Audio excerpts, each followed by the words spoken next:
임금의 위치를 살짝 바꿔서 그러면 이제 구조조정에 대해서 얘기를 해보겠습니다. 우리가 구조조정 얘기를 하면은 항상 기업의 효율성을 위해서, 기업의 효율성은 중요합니다. 사실 노동자 입장에서도 기업의 효율성은 굉장히 중요해요. 물론 노동자를 우리가 구조조정이라고 이야기하거나 기업의 효율성을 이야기를 하면 항상 노동자를 잘라내고 노동자를 노동자의 임금을 깎고 이런 식으로 만드는 건데, 그거는 효율성이라기보다 효율성의 개념이기도 하지만 사실은 생산성의 개념이거든요. 그리고 투입 가격 대비 얼마나 이익이 남느냐라는 거에 대한 개념이기 때문에 사실 이익에 대한 개념이죠. 얼마나 잘 돌아가느냐에 대한 개념이랑은 사실 조금 다를 수 있습니다. 어쨌든 효율적으로 제품을 만들어내야 다른 곳과 가격 경쟁을 통해 가지고 제품이 팔릴 거라는 거는 대충 이해할 수 있는 부분이고요. 제품이 팔리게 돼야 거기서 남은 수익이나 아니면은 고정비들을 이제 노동자한테 임금으로서 지급할 수 있는 것도 어쩔 수 없는 현실인 거는 맞습니다. 그걸 부정하고서 우리가 착취다 뭐다라고 이야기를 하면 정말 씨알도 안 먹히는 상황이 발생을 하거든요. 그래서 그거는 인정하고 일단 이야기를 진행해 보겠습니다. 구조조정하면 기본적으로 어떻게 하나요? 일단 사람을 자릅니다. 우리나라 같은 경우에는 96년에 정리해고가 가능해졌지만 정리해고에 정리를 하고 위해서 해고를 하기 위해서는 그 해고를 회피하기 위한 노력이라는 게 필요해요. 그러니까 얼마나 이 사람을 계속 고용하기 위해 노력을 했느냐, 그리고 해고해야 할 만한 중대한 사유가 있었느냐, 이런 것들을 묻습니다. 근데 재밌는 건 이 중대한 사유의 미래에 있을 위험성을 대비하는 것도 들어가긴 합니다. 그러니까 우리가 이대로 가다가는 내년이나 내후년에 적자가 날 것 같아. 그럼 정리해고가 가능하죠. 하지만 정리해고를 했을 경우에 그 부당해고에 대한 문제나 이런 것들, 과연 그 적합성에 대해서 따지고 들기가 상당히 까다로운 상태이기 때문에 희망퇴직이라는 걸 먼저 시도를 합니다. 그리고 그 희망퇴직이 해고 회피를 위한 노력으로서 인정받는 부분도 있어서 그런 것도 있어요. 그래서 희망퇴직, 권고사직 등으로 먼저 움직이게 되는데, 이 희망퇴직이라는 게 굉장히 재밌습니다. 회사가 돈을 주고 그 돈 위로금을 주고 알아서 나가라 라는 얘기거든요. 근데 이 위로금을 주고 나가는 사람들은 일반적으로 그 회사에서 에이스입니다. 그 회사가 아니어도 꼭 상관이 없는 사람들이 돈 받고 나갑니다. 그럼 그 회사에서 충성을 다하고 그 회사에 뭔가를 더 해주고 싶은 사람들은 안 나가고 버티죠. 그리고 그 회사에서 정말 비효율적이다라고 생각을 해서 저 사람은 나가주거나 다른 곳으로 갔으면 좋겠다라고 생각하는 사람은 안 나가죠. 그래서 희망퇴직을 하는 게 사실 절망퇴직에 가깝다. 나가는 사람들만 희망적이고 남아있는 사람들은 절망이다 라고 하는 이야기들도 내부적으로 굉장히 많이 들고 있습니다. 어쨌든 간에 고정비는 아낄 수 있는 부분들이 생기기 시작해요. 근데 그게 과연 뭐 기업에 어느 정도 돈이 있는 상태에서 자기네들의 인력 운용을 위해 갖고 합리적인 선에서 그 희망퇴직도 1년에 연봉이 5천만 원인 사람한테 3천만 원 줄 테니까 나가라고 하면은 나가겠어요? 안 나가지. 가만히 있으면은 다 5천만 원인데, 그냥 시키던 일 하던 일 하면 5천만 원인데 안 나가죠.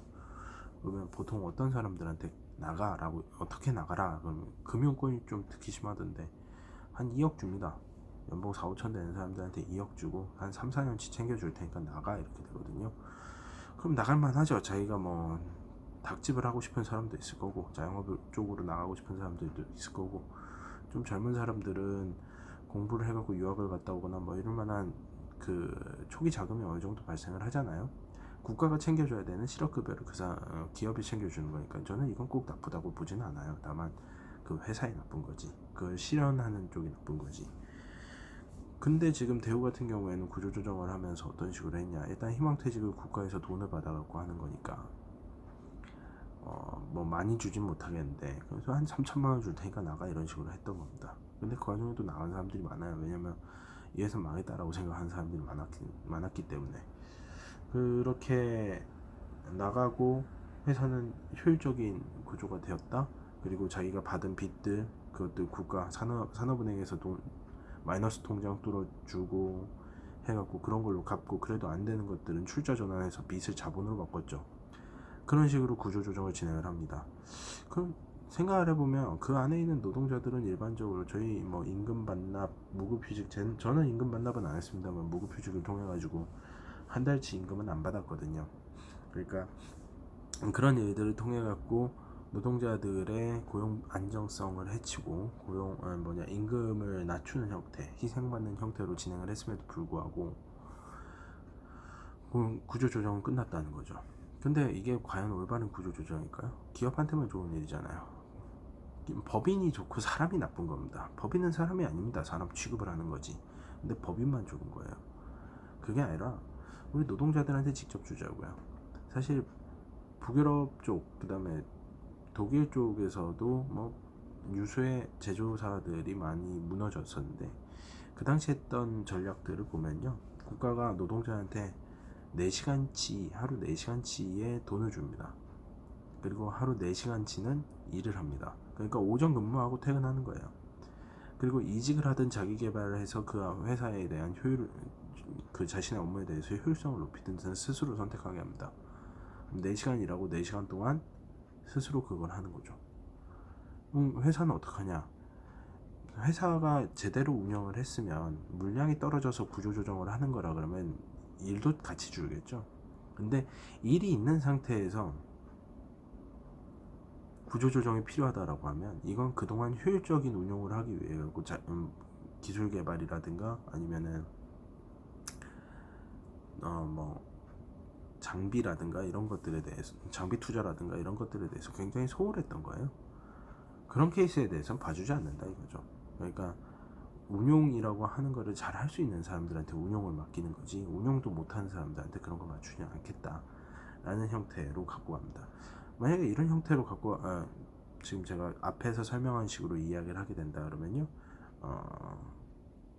근무 시간에 원래는 근무 시간이었을 경우 상황엔 그 직업 교육을 통해 갖고 자신들이 기존에 하던 유사 업종으로 갈 수 있는 자격증을 딴다든가 아니면은 공부를 한다든가 해가지고 다시 재취업을 할 수 있는 가능성이 생기죠. 그래서 그렇게 떠나면 됩니다. 근데 그게 아니라 지금처럼 한다라고 하면은 무급휴직 해가지고 돈도 없는데 거기에서 뭐 대리운전 뛰는 사람도 있고 먼 게 따로 간다는 사람도 있대. 그런 식으로 해가지고 어쨌든 다른 생업에다가 종사를 하지 장기적인 무언가를 볼 수는 없잖아요. 그렇다고 저희가 유연면직, 그러니까 사표 쓰고 나오면 실업급여가 나옵니까? 안 나옵니다. 사표 쓰고 나온 건 실업급여가 안 나와요. 그리고 이제 권고사직 할 때까지 기다렸다가 그렇게 합니까? 회사 입장에서는 그렇게까지 해줄 이유가 없어요. 그다지. 이런 부분들 자기네들 고용보험료만 올라갈 텐데. 그러니까 노동자 입장에서는 회사를 떠나서 무언가를 한다는 것 자체가 굉장히 어렵고 힘들고 좀 위험한 일인 겁니다. 그냥 가만히 있으면 회사가 망할 때까지라도 살아남을 수 있는데 그 전에 떠나면 회사가 망하는 것보다 내가 먼저 망한다라는 거거든요. 그러니까 떠나지 않아요. 그게 어떤 결과로 이어지냐면 대마불사라는 말이 있죠. 고용 규모가 큰 회사는 망하게 못합니다. 그 회사를 살리기 위해서 국가가 그 법인에다가 집어넣는데, 아까 말씀드렸듯이 그 법인을 운영하고 있던 사람들은 대부분 배임, 횡령 등을 밥 먹듯이 하면서 가능하면 분식까지도 하는 그런 부도덕한, 그러면서 동시에 투자나 기술 개발이나 이런 것들은 등한시하고 밑에만 맡기고 하청업체 등쳐먹고 이런 쪽의 부도덕한 회사일 경우가 굉장히 많아요. 그렇지 않을 경우에는 그냥 그 산업 자체가 굉장히 침체 규모로 가 있었을 거고 대마불사라는 이야기가 나올 정도로 그렇게 급격하게 망가지진 않았을 겁니다. 그러니까 우리가 소위 산업은행이나 그런 데를 통해 가지고 그 기업을 지원하고 있는 행위들은 전반적으로 봤을 때 우리나라가 가지고 있는 복지, 그러니까 고용복지라고 부를게요. 그 고용자들, 그 다음에 실업자들에 대한 복지가 상당히 낮아서 생긴 문제들이고, 그게 결국엔 우리나라의 산업구조 조정을 제대로 못하게 만드는 거라는 거죠. 제가 조선업에 다니지만 조선업의 고용 규모가 더 클 거라고 생각하지는 않습니다. 유지가 되거나 아주 완만하게 상승할 수는 있겠지만 옛날처럼 급격하게 크거나 그럴 수는 없을 거라고 봐요. 하지만 조선업이라고 하는 거는 효율성의 증가를 통해서 더 나은 환경으로 갈 수도 있다라고 봐요. 하지만 고용은 못하죠. 고용을 하게 되면 결국에는 망하게 될 수도 있으니까.